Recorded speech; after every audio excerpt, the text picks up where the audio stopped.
존 맥스웰은 누구나 자기 안에 위대함의 씨앗을 품고 있다고 했습니다. 믿음과 사랑은 비료가 되겠지요. 오늘도 짧은 시간 함께 해주세요.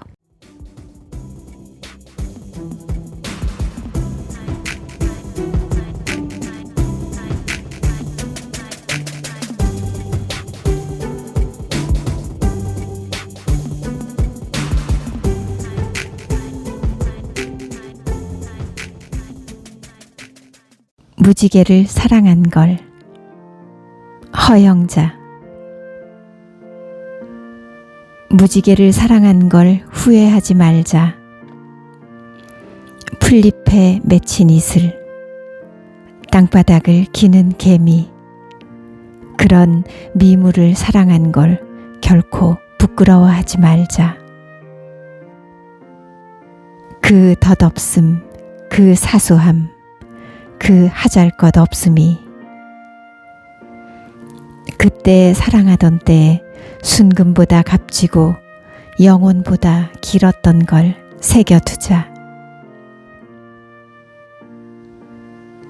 눈멀었던 그 시간, 이 세상 무엇과도 바꾸지 않을 기쁨이며 어여쁨이었던 걸 길이길이 마음에 새겨두자.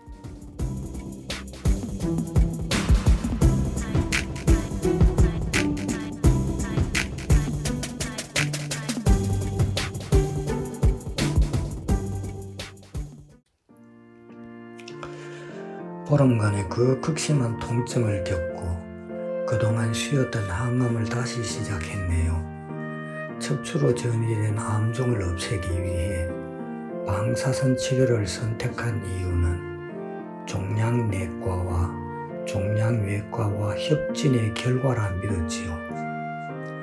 그러니 당연히 방사선 치료를 해야 하는 걸로 알았답니다.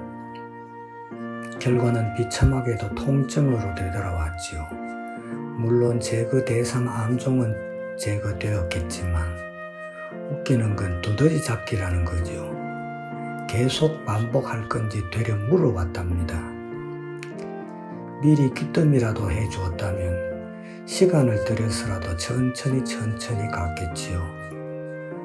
어떻게 저를 그만 데려가 주세요라는 외마디 소리를 지르게 하면서 자기네들 생각대로 일을 끌고 갈 수가 있을까요? 하늘이 내려준 천직이 아니라 잘 먹고 잘 살기 위한 생업으로 선택한 의사라 하더라도 이건 아니다 싶습니다.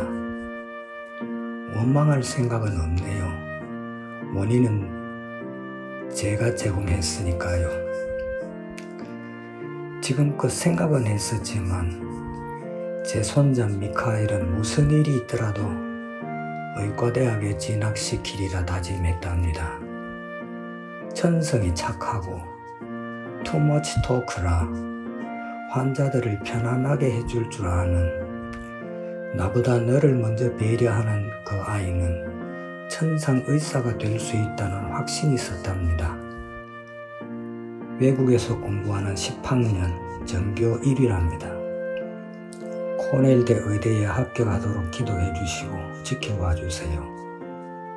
제가 끝까지 못 지켜내면 나머지 가족들이 하겠지요. 다시 말씀드리지만 항암을 하실 때는 꾸준히 하시던 대로만 하시는 게 최선입니다. 시간과 다투지 마세요. 거기서 거깁니다. 보름 동안의 지옥을 겪고 나와 이렇게 편안한 몸과 마음으로 글을 남깁니다. 모두 화이팅 하시지요.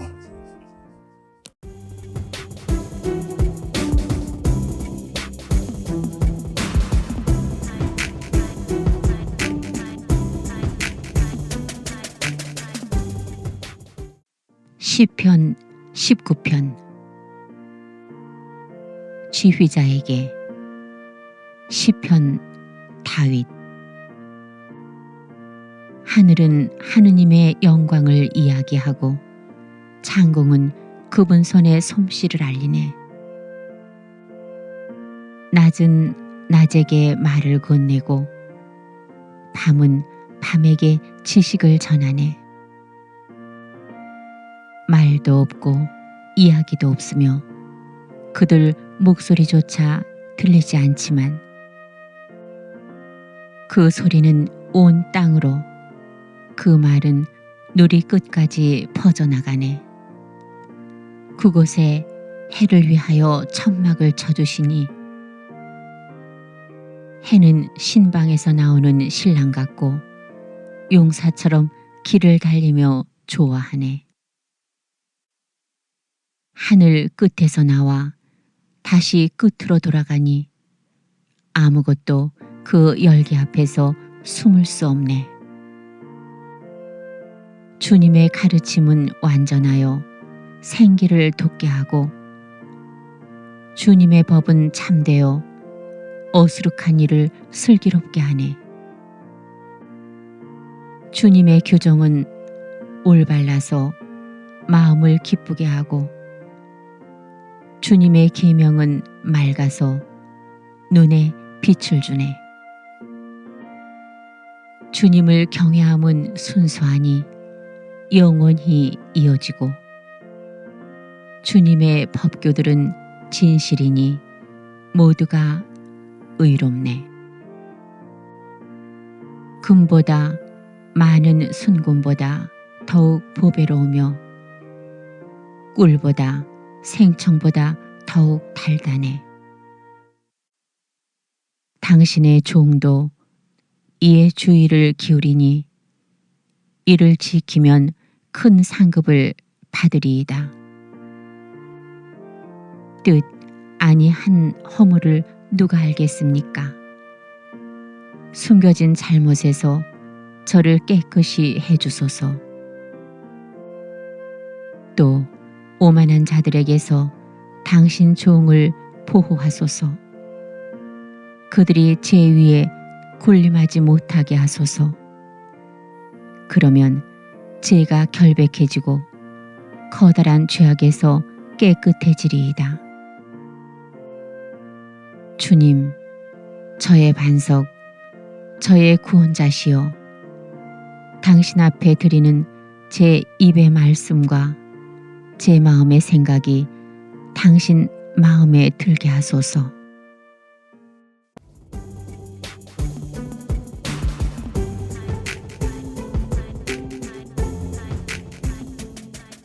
들어주셔서 고맙습니다. 다음 주에 뵙겠습니다.